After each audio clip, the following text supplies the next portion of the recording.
आप लोग, मैंने जैसा कि बोला था कि आपको 9th और 10th क्लास की जो मैथमेटिक्स की वीडियो है वो कृपा एडोनेशन पे आपको रोज़ाना मिलती रहेगी। वो शेड्यूल है, वो आपको पहले बता दिया गया था इंट्रोडक्शन वीडियो में, आप उसको देख सकते हैं। आज हम लोग स्टार्ट कर रहे हैं लाइंस एंड एंगल्स चैप्टर, ठीक है, जो कि क्लास 9th का है।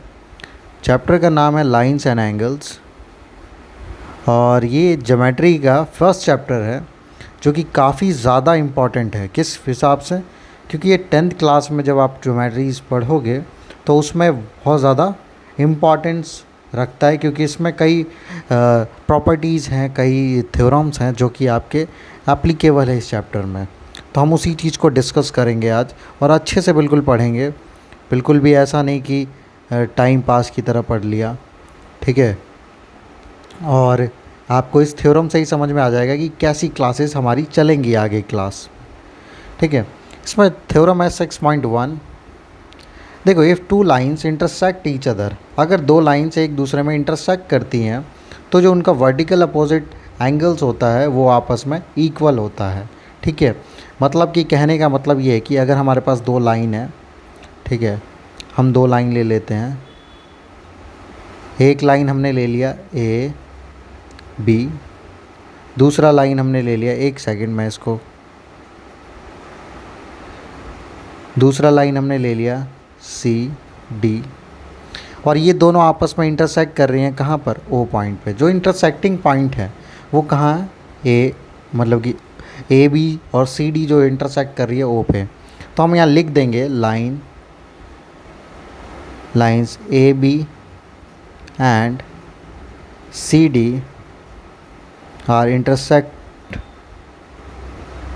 intersect at पॉइंट ओ, ठीक है। जो पॉइंट ओ है वहाँ पर इंटरसेक्ट कर रही है, तो इसका मतलब ये चार एंगल्स ड्रॉ कर रही हैं, 1 2 3 और 4।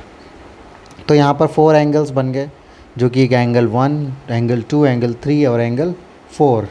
अब हमें यहाँ पर यही प्रूव करना है कि जो ये लाइंस से जो एंगल्स बने हैं वो आपस में एक दूसरे के इक्वल है। मतलब कि यहाँ पर एंगल 1 जो है वो एंगल 3 के इक्वल होगा और एंगल 2 जो है वो एंगल 4 के इक्वल होगा। ये हमें इसमें बताना है, ठीक है। तो चलिए हम इसमें आगे बताते हैं क्वेश्चंस को। अब देखो, जैसे कि हम लोग इसमें अगर लाइन ये ले लें, अगर रे, अब देखो यहाँ पर एक कॉन्सेप्ट है जिस कॉन्सेप्ट को मैं आपको समझा देता हूँ।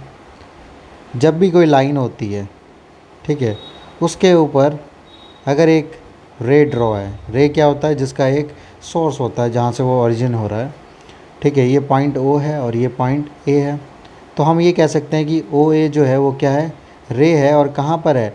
एक लाइन है और एल एम इस लाइन पे स्टैंड कर रहा है। तो उसी तरीके से यहाँ पर प्रॉपर्टी लगाएंगे, जो हमारे पास रे है ओ ए वो स्टैंड करती है किस पे? Ray O stands on line, किस लाइन पे? सी डी पे, क्योंकि ये सी डी वाली लाइन है। सी डी लाइन पे क्या कर रही है? ओ ए स्टैंड कर रही है।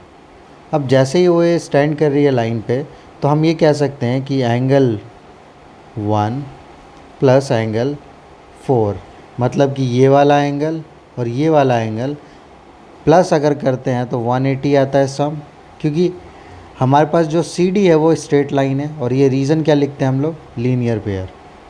तो ये हमारा फर्स्ट पार्ट हो गया, 1 + 4 = 180। सेम इसी तरीके से रे कौन सा ले सकते हैं हम? ओ सी। ओ सी स्टैंड्स ऑन किस लाइन पे? तो ए बी लाइन पे, लाइन ए बी।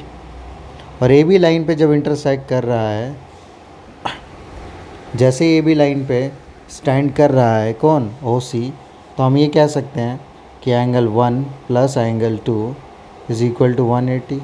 और रीज़न हम लिख सकते हैं लीनियर पेयर, क्योंकि ये वाला एंगल और ये वाला एंगल, इसको हम 2 ले लेंगे। सॉल्व कर लेंगे किसको? ऑन सॉल्व 1 और 2, इन दोनों को सॉल्व कर लेंगे तो 1 + 4, देखो 180 180 दोनों साइड है तो इक्वल ले लेंगे 180 को। तो angle 1 plus 4 is equal to angle 1 plus 2, तो एंगल 1 कैंसिल हो जाएगा। एंगल 1 कैंसिल होने के बाद यहाँ क्या बचेगा, angle 4 is equal to angle 2, और angle 4 is equal to angle 2, क्या हमें यही प्रूव करना था यहाँ पर? यस। तो इसी तरीके से हम लिख देंगे similarly angle 1 is equal to angle 3। और इसमें क्या समझ में आया हमें कि जब दो लाइन आपस में इंटरसेक्ट कर रही हैं, तो उस पर एक इंटरसेक्टिंग पॉइंट बना जिसकी वजह से दो एंगल्स बने अपोजिट में, वर्टिकल अपोजिट, इधर भी दो बने, और ये जो आपस में दो एंगल्स हैं ये क्या होंगे, इक्वल होंगे, और ये जो एंगल है ये आपस में क्या होंगे, इक्वल होंगे। इसी कॉन्सेप्ट को वर्टिकल अपोजिट एंगल कहते हैं, और यही हमने यहाँ पर प्रूफ किया है। तो हम लास्ट में एक कंक्लूजन स्टेटमेंट लिख देंगे, vertical opposite angles are always equal, है ना, जो कि हमने यहाँ पर प्रूफ कर दिया। अब ये क्वेश्चन जो है ये 3 मार्क्स में आपका आता है, ठीक है, एग्ज़ाम में, और ये हर बार हमेशा ये एग्ज़ाम में आता है, ठीक है, लाइंस एंड एंगल्स का। इसलिए हमने यहाँ से शुरुआत करी है क्योंकि ये इम्पॉर्टेंट कॉन्सेप्ट है और इस समय आप लोग यही चैप्टर पढ़ रहे होंगे, तो इसलिए मैंने ये चैप्टर कैसा समझाया कमेंट में ज़रूर आप अपने इंटरेस्ट को शो करें। आप बताएं कि मुझे अगला कौन सा वीडियो देखना है, किस टॉपिक पे देखना है, कौन सा क्वेश्चन सॉल्व करना है, वो ज़रूर आप बताएं, ठीक है। और बने रहें हमारे साथ कृपया डोनेशन के साथ। इस वीडियो को देखने के लिए थैंक यू।